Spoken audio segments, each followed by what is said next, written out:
Yan, yes, hello. So, kamusta po mga ka-Streetwise? So, magandang gabi, magandang hapon, magandang umaga, magandang tanghali sa mga sulok ng mundo. Ako po si Takeru Miyamoto at welcome po sa aking munting channel. At syempre po mga kababayan, so kamusta po kayong lahat at sana po ay mas mabuti po kayong kalagayan.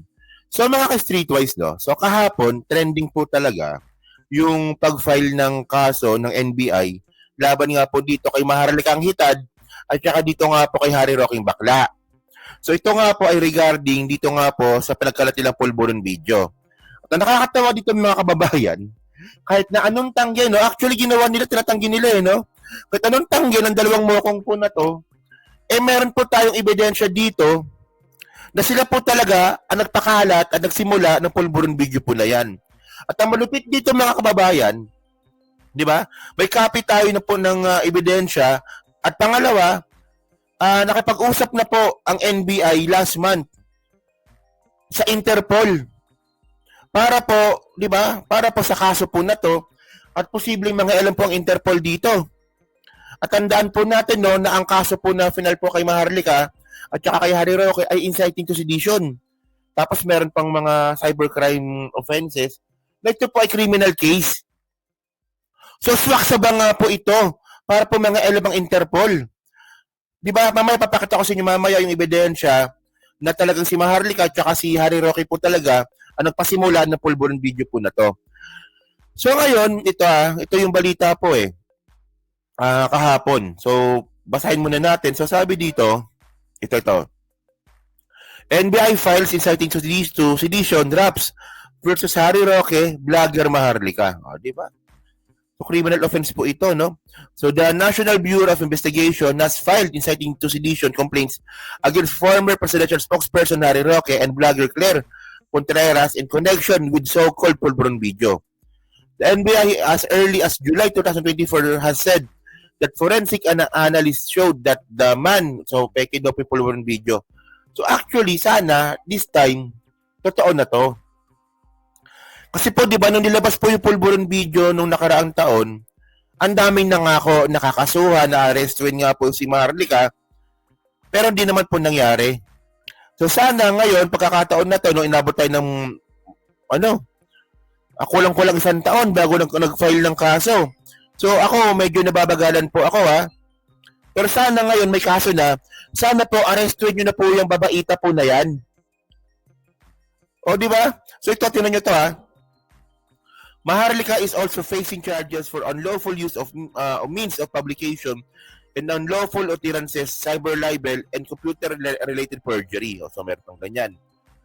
So, lahat po ito ay nagsimula nung nagsalita nga po si Pebbles. Si Mami Pebbles ko. So, ngayon, mga kababayan, ito. Nakakuha tayo ng konting copy ng na-file po na kaso kay Maharlika. And then, ito So, ang point dito, no? Ito babasahin ko lang Additionally, Maharlika should be charged with computer-related perjury for spreading and making the public believe in a doctored video falsely depicting President Marcos engaging in drug use. So, sa bandang baba nakalagay dito, no? Okay.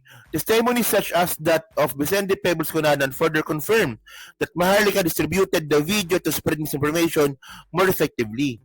So, base po sa kaso po ng NBI, so baka malaki po yung chance po, no? Kasi nadawit na naman dito si Pebbles. So, posibleng maging witness si Pebbles nga dyan pa sa kaso po na yan. So, kaya pala merong grave threat. Kaya pala nadalahan po ng bulaklak si Pebbles. Ano sinasabi nga po na allegedly si Maharlika. Kasi nga po, si Pebbles po talaga naging susi para po makapag-file ng kaso ang NBI. No, parang ganun lumalabas Kasi parang di ba? Kulang-kulang isang taon na po yung pulburon video lang na i-file ng kaso. Pero nung nagsalita si Pebbles, saka nag-file ng kaso. So malamang malaki po yung chance na may kinalaman po dito yung testimony ni Pebbles. And by the way, mga kababayan, ang nakakatawa dito, nung nagsalita nga po si Pebbles sa house, di ba? Hindi ko malaman kung tinatanggi ba or patay mali siya itong pangaputang inang Maharlika na to tsaka itong si Harry Roque. Kasi, di ba? na parang nagtuturoan sila eh. Si Marika naglabas nito, hindi ako, bigay lang sa akin yan. Ganun ang labas, ganun ang drama ng dalawa eh. Pero ang point dito, sino ba naglabas ng video? Sino ba nagpakalat ng peking video para pulituhin ng mga tao? At ang mga tao naman uto-uto naniwala sa peking video. And actually, no, ito ay nalungkot ko po ito last year. So, dito sa video po na ito, napapakita ko sa inyo, malinaw na napakalat po ng video dito talaga si Harry Roque at si Maharlika. So ito po yung nangyari po nung sa sa Maisog Rally sa LA po ata ito, no? So tingnan nyo to. Dito sa puso, kumakabog-kabog ang ating mga... Wait lang ha, ito. Yan. Tandaan nyo yung damit ni Harry Roque ha, tandaan nyo ha. And by the way, mga streetwise, no? O nga pala, no? Itong pagpapakalat po ng video po na to, nangyari po ito sa Maisog Rally. Ang tanong dito sa NBI, bakit hindi nyo idama yung Maisog Rally sa kaso? Kasi po meron silang go signal para ipagkalat po yung video po na yan. Kung sino po yung representative ng Maisog Rally sa Pilipinas na pumunta po dyan sa LA para ipagkalat yung pulburon video, idamay nyo sa kaso. Ito tingnan nyo to ha.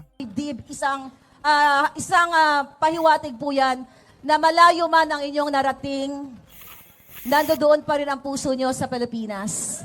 Sa ating lupang tinubuan. Ang ina talaga mukha ni Maharlika, sarap putusan eh, no?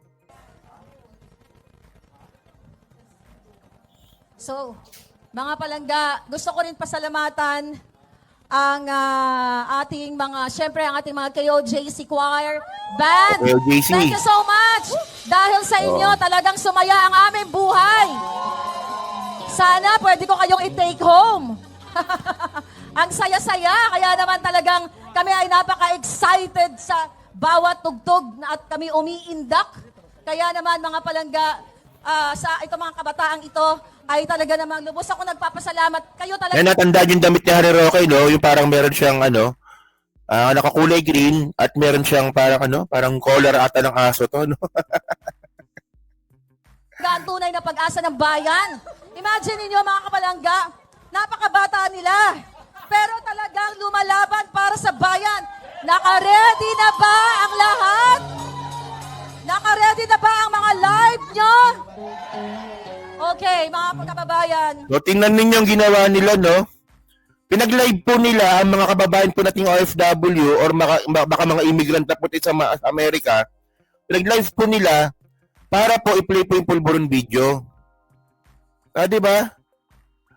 So at least, ang posibleng makasuhan, di ba, yung mga kababayan po natin sa abroad. Talaga, no? Utak eh, no? Wala po akong ibang sasabihin sa susunod na ipapalabas ko. Kayo po ang huhusga, hindi ako. Dahil sa 2 years kong nagdakdak. Okay, sa 2 years kong nagnangabels, nasabi ko ng lahat, kung may kulang pa, ito yung susunod. Mga palangga, ito pong ipapalabas natin ay isang mama. Mama na alam natin, bangag at salot sa bayan. Ito na po siya! Go live! Yan na. Tandaan nyo ha, ito ebidensya ito. Video ito. Oh.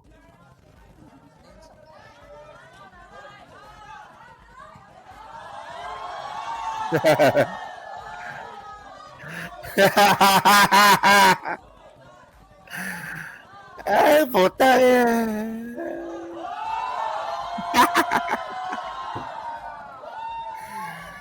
Woo! Bangag! Marcos Rizal!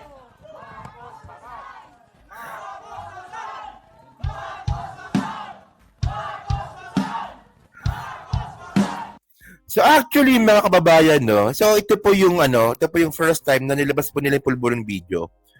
And actually, no, kung ako nakakita nito, puta, ang una kong reaction dito, ano ba, tanga ba ako? Maniniwala ako dyan, AI po yan. Deepfake yan eh. Oh.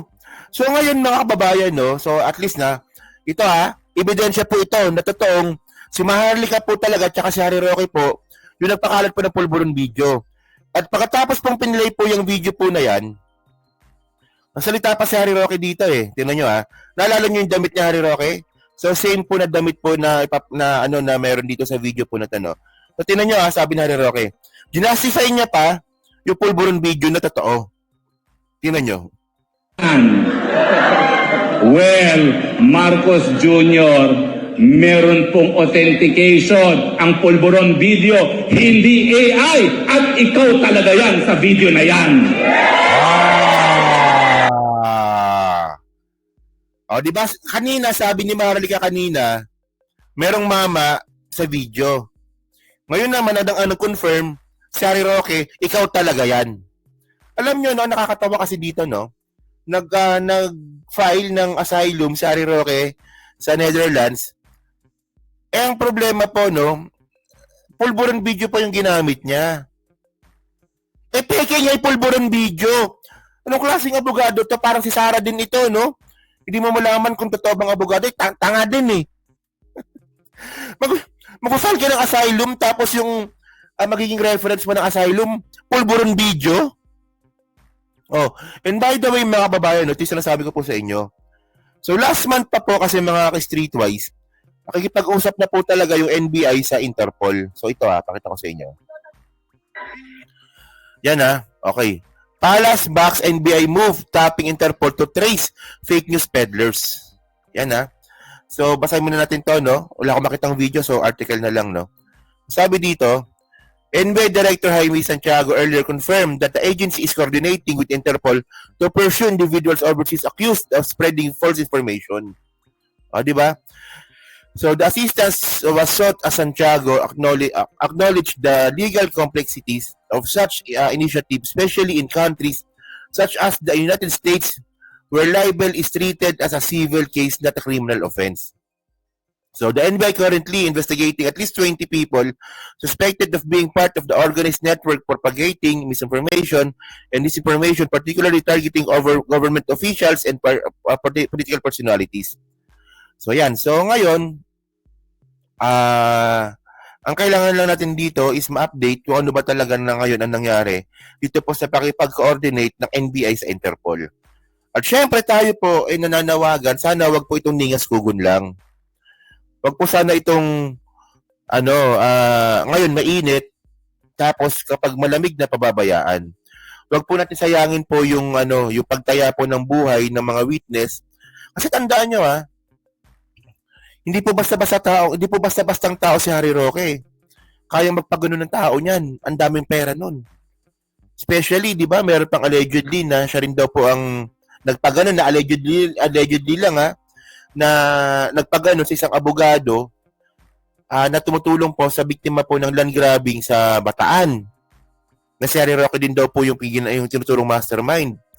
So wag po natin sayangin po yung buhay nung mga tao na witness regarding nga po dito sa pagtuturo nga po kung sino yung pinaka-mastermind po ng pulburon video. So sana tapusin tong kaso at panagutin itong dalawa po na to. Kung may kasalanan ba sila o wala, di ba? So yun mga streetways, so kayo po, ano po masabi nyo nga po dito sa pag-file nga po ng kaso ng NBI kay Harry Roque at kay Maharlika. So actually, tayo may ebidensya tayo dito. Pinakita ko na ngayon. Nalungkat ko pa talaga yan, sa archive ko. Na talaga sila po talaga ang nagpakalat po ng pulburon video at malamang alam na rin po ito ng Interpol. So kayo ba, naniniwala ba kayo na ito po ay magpuproceed? Di ba? So yan, nasa comment lang po sa baba at binabasa ko pong lahat yan. At syempre dyan po sa Team Replay, pa-like, pa-subscribe. Kung hindi na makalabisan, pa-share na rin po ng video po na to. And by the way, mga kababayan, maraming salamat po sa mga bumoto po dyan po sa Singapore at po sa Hong Kong ng Ang Bombero ng Pilipinas, ABP 134. Yan, so thank you po sa mga nag-message sa akin. Ay, Takeru, tapos na, done voting. Binoto namin ng ABP. So, salamat po, So, thank you mga kababayan. Kita na lang ulit tayo sa susunod nating content. So, thank you, salamat, and bye-bye.